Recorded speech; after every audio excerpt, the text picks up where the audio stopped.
Hello everybody, we're going to go directly into the game right now as I appear to have solved all of our problems, hopefully, and I appear to be also here at a perfect time for our first little fight. Denny should be able to run away from it, he'll be okay, but I apologize for the drops, and we are going. Thank you very much to the admin who said he would pause the game, but did not pause the game, so fantastic. We're here in the game for Navi versus Alliance for the D2CL. I'm W1, joined by Blitz, and you should be all fine now, Blitz. Hello, can you hear me? Yes, perfect. Crystal clear. Do you want me to do my prediction right now? Do your prediction. Run us through. I'll give us a bit of an overview in a moment as well of what's going to go down for those who have only just tuned in. I believe Navi gets the first kill of the game. Okay. And I think Navi win it in 45 to 50 minutes. And the reason why I say that is because I think they have the more aggressive supports. And I feel like their teamfight lineup is easier to pull off, which I think is really important. Alliance don't really have that many hard lockdown abilities. What they're really relying on is the Treant plus Phoenix combo that we saw EG pull off a lot of DAC, where the Phoenix just ultimates and then the Treant ultimates on top of that to lock everybody in place so the Phoenix ult goes off for sure. But I'm not entirely sure how they're going to get that combo off against the many lockdown abilities of Navi. Okay, I want to give myself also a bit of a brief overview. This isn't exactly the way I was hoping this broadcast would begin. As I do have my IT guy now running around checking out what's wrong too. Yeah, so either way, let's have a run through our lanes, just so everyone can also get their bearings. So we've got Nickor on the off lane for Alliance, taking up the role as the Phoenix. He's up against Havorst as the Phantom Assassin, Vanscore as the Vengeful Spirit. There's more support up here on the top lane, which is from Golblack. He was chilling around the other lanes before, but he's now up towards the top. Then he's the mid Magnus for Na'Vi, and he's going one-on-one with Pycat as the Sniper. Surprisingly not dead yet as Dandy, so congratulations to him. Phobos on the bottom lane, he's been heavily pressured already from Loader multiple times, as well as Arcade, who are the Troll Warlord as well as the Disruptor, but of course being a puck, Phobos is able to find his ways away to freedom, and that leaves our last one as the Treant Protector, which is their now drafting and possibly strat caller, Bucking Mab, also known as Sebastian, and that gives us our lineups. Yeah, so Dendy's actually doing really well in this mid lane. He's got a haste rune as well, so that means until about level 5 he should be unkillable. And once he hits level 5, he's not going to be killable anyways. He actually opted to go for the Empower instead of the Skewer, so it's been nearly impossible for the Sniper to outlast him. And he's just been doing a really good job of not getting zoned out by the Shrapnel too hard. I think Pycat may be misplaying this matchup a little bit, but I think Dendy's just done a really good job with his last inning. Outside Denny with that haste rune, it's getting a little aggressive on Pycat. Yeah, I don't know what that was about. It must just be, well, he's got a haste rune, so the Shrapnel's not going to hurt him that much. I say that as he stands inside the Shrapnel and takes a considerable amount of damage with the 2 bottle charges. Like damage from this. Not quite sure that was really worth it, Dendy. Maybe he's just feeling he's going to bottle up and shockwave, but even then, that's not going to bring him back to full life. I think he was debating trying to go for Pycat, because he stood right next to him, and he was waiting for his level 4 for the Skewer, but then he decided against it because the angle wasn't very good. Well, he would have had to come directly under the tower. At least there's the upside with the Sniper. You're not going to get stunned or anything, so you can battle this one out. Phobos is in trouble. This could actually be your first blood going the other way. Noob, only a level 1 glimpse. Should have checked Arcade's level before that start. I thought there'd be more damage coming out from the Thunder Strike or a little bit more range on the glimpse, which would cause the problems for the puck. That's actually a really hard matchup for the puck to play against. Just because if you time the glimpse right, once it's like level 2 or 3, it's almost impossible to orb out of it. And I don't believe you can phase shift dodge it. I think it brings you back no matter what. But I'm not entirely certain on that. But I'm pretty sure. Mechanics isn't my strong suit. Oh, well, I'm not going to correct you on it. That's actually like the one thing that I don't really know all about. Golblack, trouble right now. The DD rune even being denied up by Pycat, so no one gets to join. Golblack's going to be the first blood right now. And the extra jump up from Nickor gives him the high ground advantage up against Vanscore. With the stun, with the magic missile, it's not going to be enough for control as Nickor just sticks with it. And Vanscore can't turn around and attack it because the living armor being on that Phoenix, there's no way you're going to find anything. Oh, and then he goes down mid. Disasters across the board. Alright, I was completely wrong. Somehow, Alliance picks up the first 3 kills of the game, but I honestly feel like that was more of a misplay on Navi's part. Like, when they came to check the rune, the Phoenix was in good position, the Sniper had rotated up, and he's got phase boots ready. And with level 3 Shrapnel, you can't contest that. Like, there's no way you're going to get out without boots on supports. I'm even wondering how this offlane's meant to work for Na'Vi, or what even the point of the puck is. Is he meant to be that jumping? You got two heroes that require a large amount of farm to get towards their blink daggers. When's your initiation time meant to be there? Or is it just meant to be a survival on the offlane? Disruptor was the 5th pick coming out from Alliance, which could have just caught them by surprise. They would have thought the puck would be a lot more safe and secure on that lane. But I just feel it's a little bit too weak of a lane for Na'Vi on their offlane. I'm kind of inclined to agree with you because Disruptor and Tree aren't the best at zoning, and you could maybe get a little bit greedier. But the problem is they've got Troll in this tri lane, and Troll alone, like you notice that Loda, without even the help of supports, is able to solo zone out DK Phobos. And looking at Navi's lineup, where they're kind of a little bit lackluster, is their initiation seems a little bit weak. Like you don't want to only rely on the Magnus ultimate. Like that's not a good enough reliable initiation, so you almost always want your offlane to have some sort of AoE initiate, and I guess Puck is the best that you can make out of this situation. Like when Dendi eventually gets his Blink Dagger, he'll start rotating around, and then Phobos could always go up there, and also when the PA eventually gets lifesteal or has some sort of sustain, she could jungle and Phobos could take her lane. So I don't think getting a Blink Dagger is going to be that big of a concern. See? Right now what I'm more concerned is about levels. Okay, because for me, I would look at it from the other angle, where you do still have one of the greatest initiators support-wise in the game, which comes from the Lion. So if you can find more space for Golblack to find the farm to get his Blink Dagger and Tranquil Boots, then you're able to have him do that role of the initiation from the offlane. So you can get something else which might be a little bit more tankier or helps the rest of the team. I'm not going to say Centaur up against someone like a Troll Warlock, because that's just not going to work, but I can't actually think of a better option for the offlane, in fact. The thing is, the support Lion is Golblack, so he's going to be playing like the hard 5. Like, he's already bought wards and sentries, and these are his. And I think what they're going to do is give Vanscore a little bit more farm, so you could pick up a quick medallion, and then with the PA go and Roshan at some point. With the Magnus and Power plus the PA, and then you've got the Wave of Terror on top of a medallion with the Phantom Assassin, I think if you win a fight, or if you can sneak it at a reasonable time, you could get a free Roshan, which would help so much for initiations for Na'Vi, because then they could just send the PA in with the Aegis to tank up a lot of damage. Like, I don't think Golblack's going to get anything in this game. Should actually check out the top lane as well. With the difference in farm between Havorst as well as Loda, it's not that big, like it's only 100, maybe 200, but for me, the fact that Phoenix has managed to already find level 6, 7.5 minutes into this game is not going to bode well for Na'Vi once he's ready to come into the fight. And then Alliance are going to have this huge combo, because they basically are playing the EG combo right now. It's the Tree and Protector Overgrowth with Nova. You can't run away, you burn the entire time, and you get massively locked down, because you take the Phoenix Sun Stun, as well as getting the Overgrowth hold. Yeah, and in this situation, if you're Na'Vi, you don't look for a fight where you have to fight into that.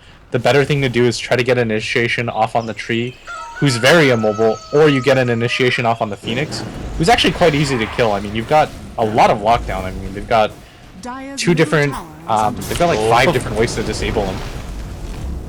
Unfortunately, when things like this happen, like Vanscore was trying to get in range for the magic missile, but understands that the Icarus dive will more than likely always get him out. But Havorst with that 4 points up in Stifling Dagger, as well as Blink, if he was able to get 1 crit, then it would have brought Nikwa close, but when they initiate, the Living Armor comes out very quickly from Bucking Mad.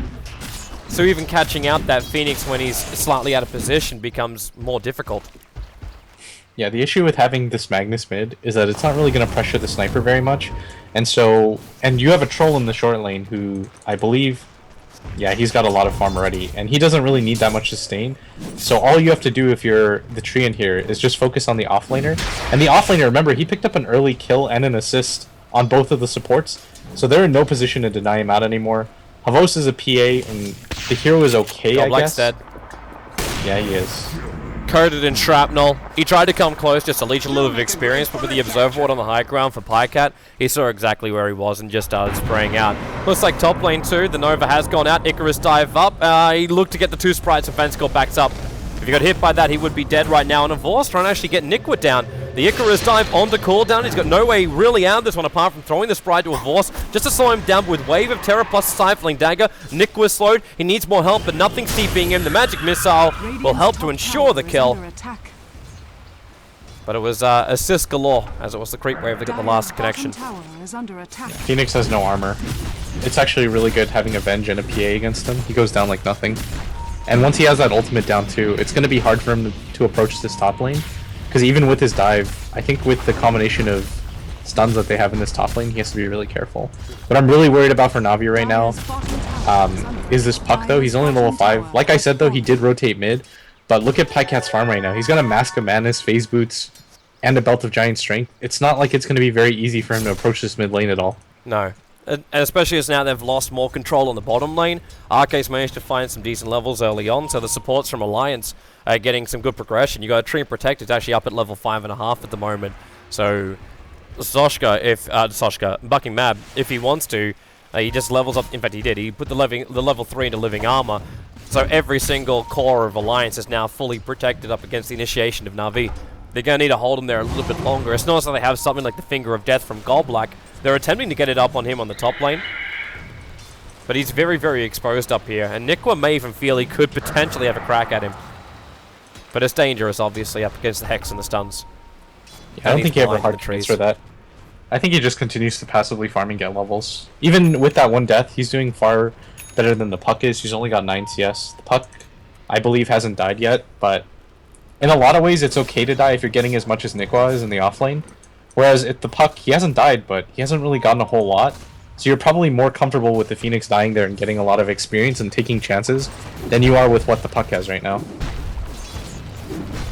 Well, we're 11 minutes in with 4-1. I'm seeing a large amount of prep coming in for Revorsed. They're going to give him the Empower and they got a triple stack of the Ancients. Phobos, gotta be careful. Oh, they see him, and well, yeah, I don't think he can really get himself away from this one. Glimpse back the RP with the Blink Dagger from Denny. Able to connect. They've already lost a Puck, however, with the Shockwave and Wave of Terra Magic Missile. Pycat's the primary target, but they're not going to get any. They might want to actually focus there on Arcade because they keep battling inside the Shrapnel. It's coding up Na'Vi. It's another 3 going their way. The Phoenix will die on top lane to the Phantom Assassin.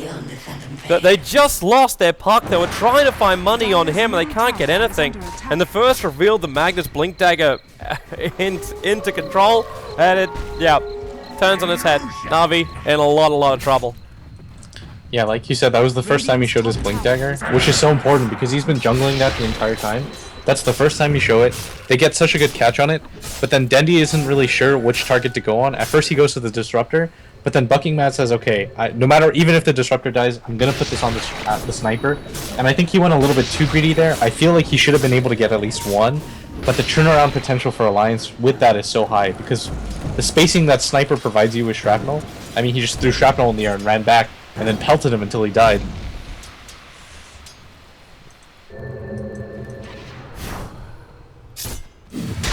I really wasn't expecting, well actually I really should have been expecting something like this when the Sniper as well as the Troll were the first 2 pickups from Alliance. I honestly thought that Na'Vi, I was with you, the fact that Na'Vi would win this just with their combination, that they could tear apart Alliance, and I also have very little faith in this Phoenix. But Nikwa's been having a fantastic game, and now they're setting up for the mid Alliance. Looking towards that tier 1 tower, Vanscore as well as Golblack, they're trying to protect the stack. And Alliance is very well aware of this. They had their own observer ward that was watching this stack being done. So they may, are they going to come over and contest the stack? They don't have really great clearance. But if they can get the pick off on Vanscore, because he's very far up and he can't run into that, or else he's just going to run into a huge amount of Ancients, they're going to glimpse him even further back. So Pycat, it's actually going to be Phoenix who gets the kill here, while Nikwa, low on life, he still has Nova available in Golblack. Well, okay, he doesn't give him time for a Nova, just fingers him straight away. That was just a really good idea by Alliance. I think you're kind of okay with that just because you slowed down their ability to farm out that stack. And I think you have to do that if you're Alliance. You want to contest that stack. You're so far ahead at this point, why would you not? Honestly, I really thought that Na'Vi had the easier lineup to execute. But after the first time when both of their supports got picked off in mid, or near the top rune, when Pycat rotated over, after that, Na'Vi's supports didn't really have a lot of options. Like, at that point, they couldn't really zone out Nikwa because he had gotten so many levels from being in that kill participation. And Pycat wasn't gankable at that point just because you had lost both of your supports. And so they weren't able to really get online. Whereas Alliance's supports, they did so much. Like, you probably didn't know, but they stacked everything. They helped load out in the bottom lane. The Puck got absolutely nothing because once he was in a one-on-one situation with the Troll, he was completely zoned out. and Alliance have the less aggressive heroes, but they're playing it a lot smarter. With that amount of farm which just came into a Vorst, I think we should start questioning just how powerful Navi can be in the fights.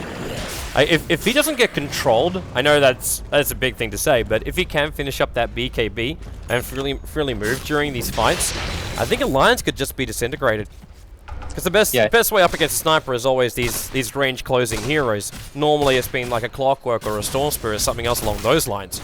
But in this case, someone like a PA with just a BKB, he's up to level 12 as well. You give him the Empower buff up as well, and he did in fact do what I was expecting someone like Sniper to do, in fact, to get the Helm of the Dominator and grab the Alpha Wolf.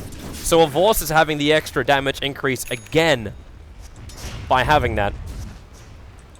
I think Alliance is ahead still by a little bit, but what they really have to be careful about is still getting hit by the RP. Like, that's the ultimate equalizer, right? If you're down 2k net worth, who cares if you get 3-man RP'd? And the bigger thing is that Na'Vi have the Rosh advantage, so if you lose a single fight against Na'Vi at this point, they Roshan so quickly. Like, you have the Wave of Terror, which has been skilled to level 3, you've got that Alpha Wolf, you've got Empower on top of that. Na'Vi have to be extremely careful about their positioning.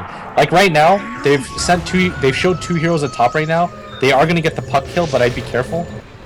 Notice that Loda's looking for it. Oh yeah, sorry, upper top lane Phobos gonna go down. The Nova coming out from Phoenix, and Na'Vi just fall themselves back here. What I want to flag is the fact that Loda put an Alpha Wolf inside the Rosh pit, so he'd see instantly when a Vorst went for Roshan. So there was no way for him to really catch, like, for Na'Vi to catch him out by surprise and just go for Roshan. But because Alliance committed so many players up to the top lane, now Na'Vi feel like they've got a bit of a gap here for a Vorst to do his work. Unfortunately, he's not fast enough. And the rest of Alliance is rotating down, and a Vorst, he doesn't have his BKB yet, so RK, he's waiting until he can glimpse a Vorst all the way back down. The wall not available, and then a blink. He used this wolf, leaving it behind, so he's able to blink back up to it. And now, in comes the Phoenix again. Remember, no Nova this time around. The RP only catching up, disrupt the Overgrowth, trying to buy the space. We will be watching RK going down very quickly because the Finger of Death has Vanscore. The Hex buying him some space. Loda is finally back to his normal self, and Goblak needs to get the hell out of here. A Vorst being assassinated to 17 life points. But he is able to run himself out of dodge as Dandy. He's also in a little bit of trouble. They try and body block him up with the Troll Illusion, but there's no real follow-up. In fact, Alliance don't even want them. They want Roshan, and they're going to take it as well. Yeah, I think what Na'Vi thought was the same thing that we did, is that Alliance had rotated 4 heroes at top. They'd shown 3, so you have to be a little bit careful if you're Na'Vi about taking the Roshan, but Alliance were able to smoke in. They rotated so quickly. Like, they instantly knew. They were like, okay, we showed 4 top. They're going to go for the Roshan. Loda sends his own wolf, his lone wolf, haha, to try to snipe out the Roshan, and they knew that Havos was going to go for it, and Na'Vi just weren't prepared for it, which is a little bit odd considering they knew they were going for the Roshan, and I feel like they should have just hard committed for that rather than doing the dance at top. Like, getting the positioning around the Roshan pit, I feel, is how you get back in this game if you're Na'Vi. It's definitely not giving Sniper and Aegis. No. Because obviously around Roshan, everything's a little bit tighter, so you got a chance for a better RP. Exactly. Maybe it could have just been like they thought that Havors would be faster than that. They thought maybe he would be killing off Roshan a hell of a lot faster, but he would need someone like the Vengeful Spirit to really make that work. He needs to be there as a duo. If you have the Venge there, and if Magnus even precasts the Empower, I could see Havos doing it in the time that he was allotted, but I mean, it's not even like Navi's top tower means that much to you. What probably means more to you there is the positioning around the Rosh pit and getting Havos and Aegis, because that means he can just jump on the Sniper for free, and then they have to protect the Sniper, and then Na'Vi have a better way of setting up the RP, because their entire team has to kind of stand around the Sniper at that point just to try to protect him. But now that Sniper has this Aegis, I don't really know how Na'Vi is going to approach these fights. I feel like if you're them, maybe you go for a smoke when RP's up and try to look for some pickoffs. They're actually forcing mid, well, at least I thought they were going to. Na'Vi grouped up as 4 on the top lane and then moved into mid. But when they realized there was a double creep wave pushing up bottom lane, Phobos just went down. I don't think you can say no to that kind of level of farm. But Na'Vi, I think they want to try and contest Alliance when they take the tier 1 tower in mid. So they need to have control of this area. And I think that's also the reason why Soshka, fucking mad. Hate how we put his name at the end. He's already going invis to try and check out on the high ground. The tower goes down. Na'Vi actually showing 2 players on bottom lane, so no contest at all. Yeah, you can't contest that at this point. The sniper and the troll are too strong of a combination. You don't really have a initiation. If you don't contest it, though, you're going to keep losing all these tier 1 towns, because Alliance will systematically move across the map. It's the sacrifice that you have to make, though, now that you've given up the Aegis. And if your puck doesn't have a Blink Dagger, there's no real way for you to set up a fight except for the RP. And it's too chancy right now setting up for Dendi. Yep, and they initiate directly in. Mad's still waiting for the perfect time as it seems Disruptor is trying to find one on a Vorst with that BKB up. A Vorst can freely move. It's a 10-second one, so he can still keep battling up. Blinks himself up, cannot keep up with Nickor. The Licorice dive away as Dendi doesn't know where he wants to jump in for this RP. He wants more than just loader. The magic missile from Vanscore is merely a stopper. But they can't find any real opening apart from what? The kill on the Disruptor? Yeah, and that's a 10-second BKB charge that you use as well. The problem right now, though, is that if you're DK Phobos and you don't have a Blink Dagger, it's a little bit more difficult. And actually, Goblak has been given the farm. He's picked up a few kills here and there. He's 2-2-1 right now. So the Blink Dagger does come up on him. He did buy all the wards early, but I think they realize that Vanscore getting farm at this point, him getting a medallion or something like that is irrelevant because the Roche opportunity is passed. Yep. Right now, what Na'Vi have to focus on and DK Phobos has to focus on is not getting into fights. See, this is the problem. Normally I'd agree with you. Normally I'd say, okay, maybe you can defend mid. But that's if the puck has a Blink Dagger and a way to counter-initiate. But right now you're just relying on the puck to, what, orb in and hope that he doesn't walk into any sort of silences. I actually think the only way the puck can fight this one is if Dendi gets the RP and pulls him back to where puck is. So Yeah, then he can do the silence. Then he can have his Dream Coil. But then again, you're relying on one initiation for you to win the fight. Yeah. And that's not an ideal way for you to start the fight. Like, if all your hopes are that Dendi hits a big RP, then Alliance just play around that fact. Even if they're a little bit split up and out of position, you still win the fights just based on the fact that you have more farm. And your offlane hero is more worthy right now. Like, Phoenix already has a Midas. He's picked up a Vid Booster. He's got an Urn of Shadows already. Like, the amount of farm that he has is pretty much capped at 21 minutes. Like, he's got so much farm right now. And if you just compare it, like, to what the puck has right now, he's got a bottle, and he's kind of working towards his Blink Dagger, but if he dies right now, he'll get, like, a 30-minute blink, unless they win a fight. But how likely is it that they win a fight or take a tower in the position that they're in? It's pretty low, especially considering Na'Vi have no really good vision to see where Alliance is battling from, because they know they're going to take out the tier 2 tower in the mid as well as the top, and move into the Na'Vi jungle and just fully control it. But the only observer ward that's up there right now is actually 2 from Alliance. There's nothing from the Dire side, because we've got 1 which is even going to time out, looking at the front of Roshan. In fact, correct me if I'm wrong, but I'm not seeing another Dire observer ward on the map. Yeah, there's one right there, and I think that's the only one. I think the rest have been dewarded, or they haven't been able to get him up. Yeah, I think the crazier thing right now is how much farm that Mad has right now. Like, he's halfway to an Ags as a support tree. The power of Midas. Oh, he's got a Midas. Oh, wow, I didn't even notice that. Yeah. I'm so tired right now, but picking up the Midas this early as well, he's actually been playing so greedy, but he can get away with it just because getting the early Aegis means that Alliance are going to be relatively untested in these fights. And so there's like a 10-minute period where Mad can kind of just do whatever he wants. Dire's top tower is under attack. I'm still waiting for Revorce to hit that sweet spot. He's managed to get both Manta as well as BKB up. He is by far the highest net worth on this map. And if you can avoid getting hit by that overgrowth, then he's good to go. Because not looking at Arcade getting into the Aghanim Scepter anytime soon. In fact, it's this point where I prefer to see some of that money from Tree and Protector being passed over to Arcade. Like, I know you kind of want to have the Ags on the Tree and Protector, but having a Disruptor ultimate, which is able to cancel items, hell yes. I mean, it's going to take him so long to get that, though. The only way that he's going to get that if they win consecutive fights, or if they take a ton of towers. And if they do that, they're probably already going to win. Yeah, exactly. So, because your Disruptor has nothing right now. Like, it's probably not going to change too much. And I actually really like the way that Havas is itemized, because it protects him against both things, like you said. He can BKB preemptively, and then the tree and ult, and then he just Mantis out of it. I feel like that was really well thought out. Well, that Blink Dagger is finally over on Phobos, and top battle. Pycat, though, is going to make it a little bit more difficult for Revorce. He'll blink and strike himself away to an invisible Dendi. So I don't know if that's going to be a flag at all for Alliance. Either way, Na'Vi don't want anything to do with it. They're backing up. They're building Revorce to, by the looks of it, an Abyssal Blade or potentially Monkey King Bar. I'm actually going to assume Monkey King Bar, considering they're up against a Troll Warlord. I feel like you get an Abyssal though, just because you need some sort of hard lockdown on top of that. Like I said, with Phobos' Blink Dagger being so late, at some point you anticipate BKBs coming out, and you absolutely need some sort of lockdown at that point, aside from just Dendy's RP. But like can you not rely on Godlike for that? Like I know we were talking before that he wouldn't have the Blink Dagger, then he picked up the Blink Dagger. Can you have just a little bit more trust in him, so at least you know you can kill Loader at the start of the fight? Or is he not the primary target? Is Sniper meant to be the primary target here? It's kind of weird because the problem right now is if you initiate it with a Lion against a Sniper, like you have to, the Sniper has to be so out of position just for the Lion to like get in position like that, and he's probably gonna get blown up immediately if he does that.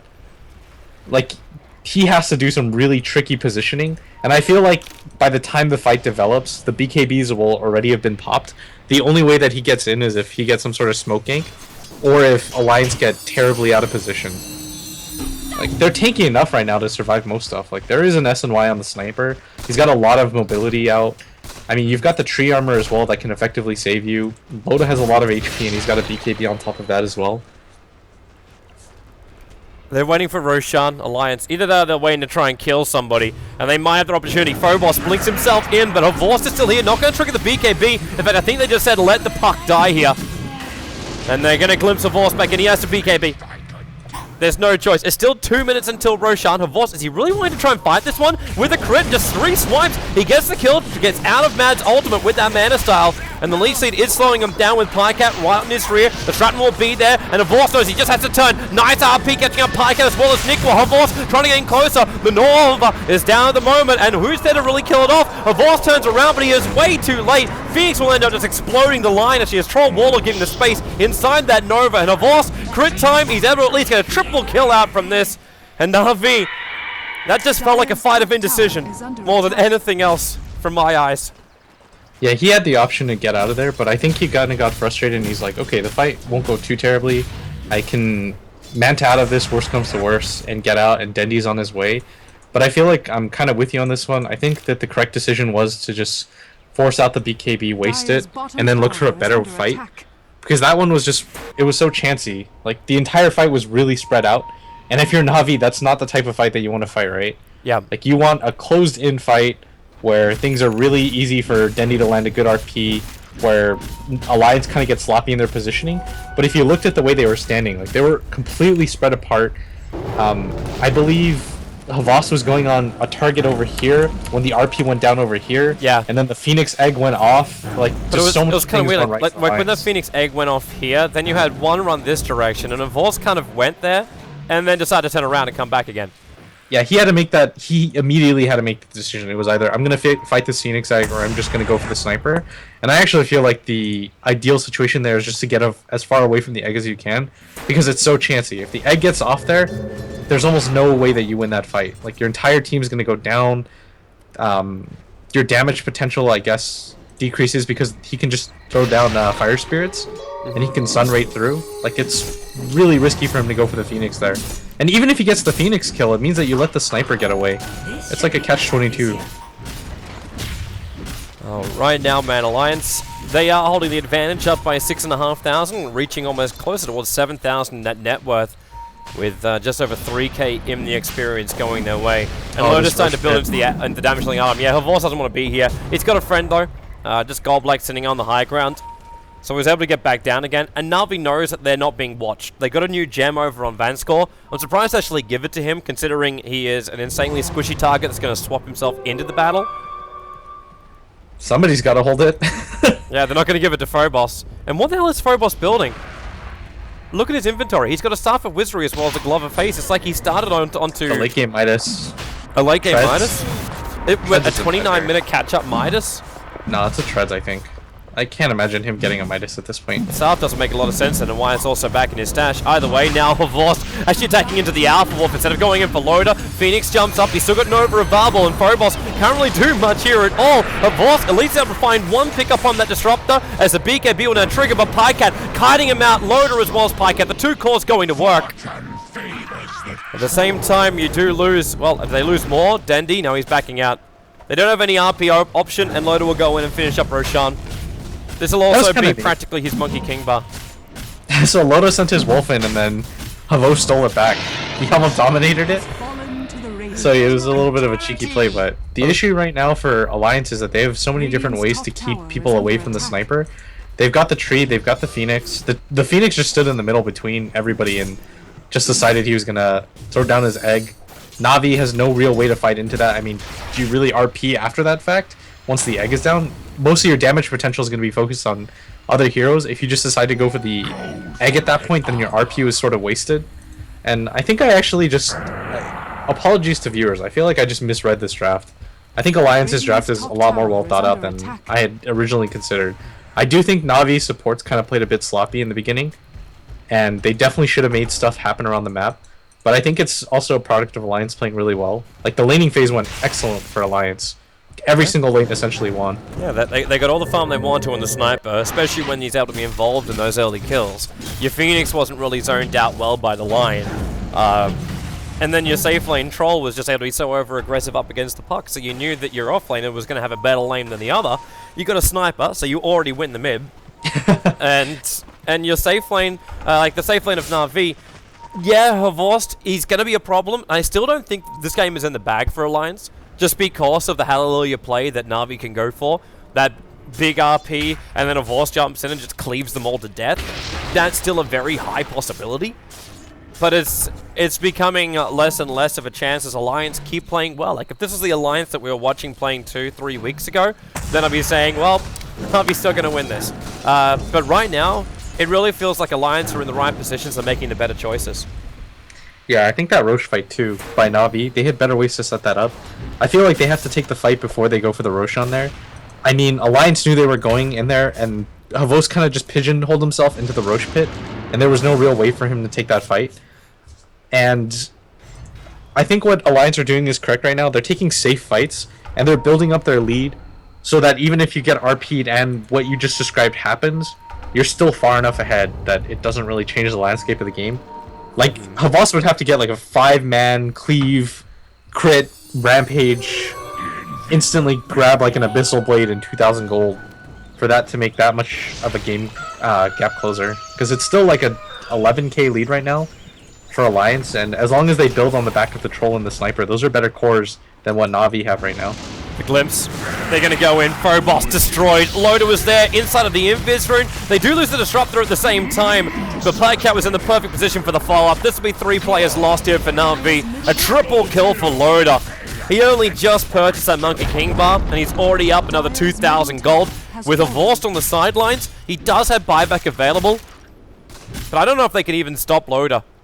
Not with the support that's sitting behind him. The issue is if you buy back with your PA, then there's no chance you're going to be getting a Abyssal Blade in the next 3 minutes. And you absolutely need one to kill the Sniper. Because right now, Pycat's just kiting her to death. And you can't really fight this because he's got an Aegis still as well that you have to consider. Loader actually takes no damage whatsoever sitting on this high ground. Because with the living armor protecting him, there's also vision everywhere. Because we've got the Aghanim Scepter over on the Tree and Protector, these eyes in the forest, they're starting to be spammed out everywhere.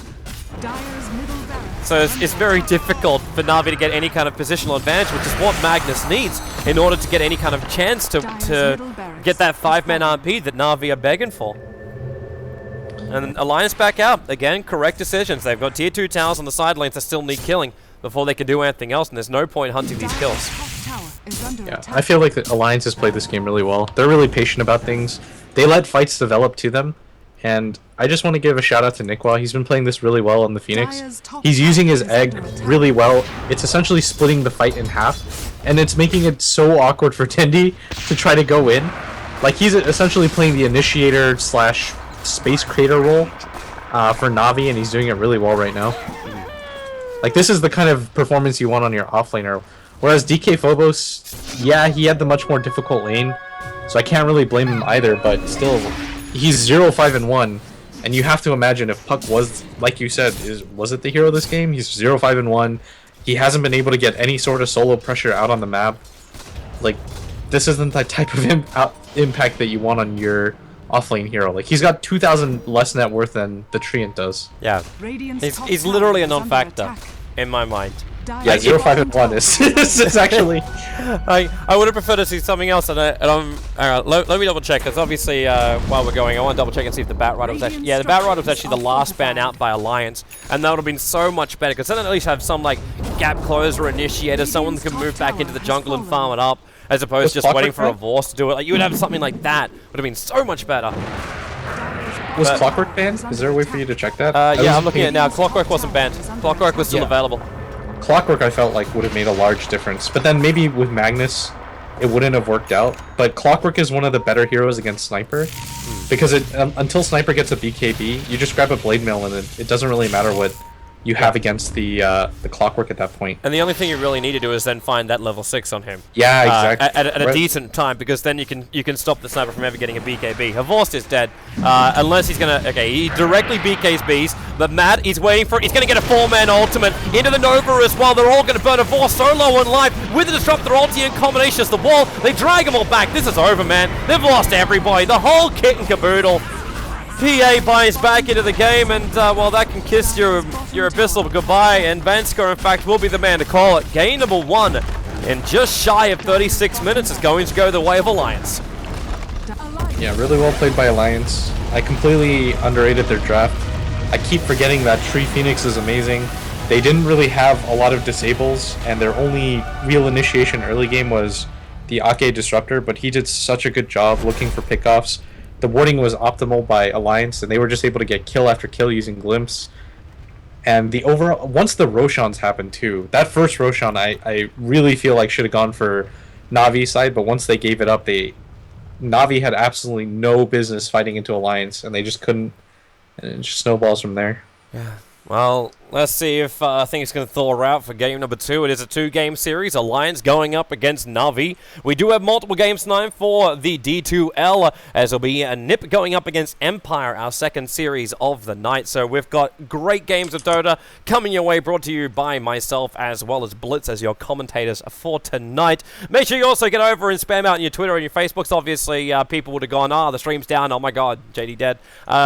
So get out the Twitters and the Facebooks. Let everybody know we're back up, we're stable, we're good to rock and rumble. Spam out the Russian live stream. You know, it's always fun to annoy the Russians, and let them know we're live. And we'll be back after a small beverage break for game number 2.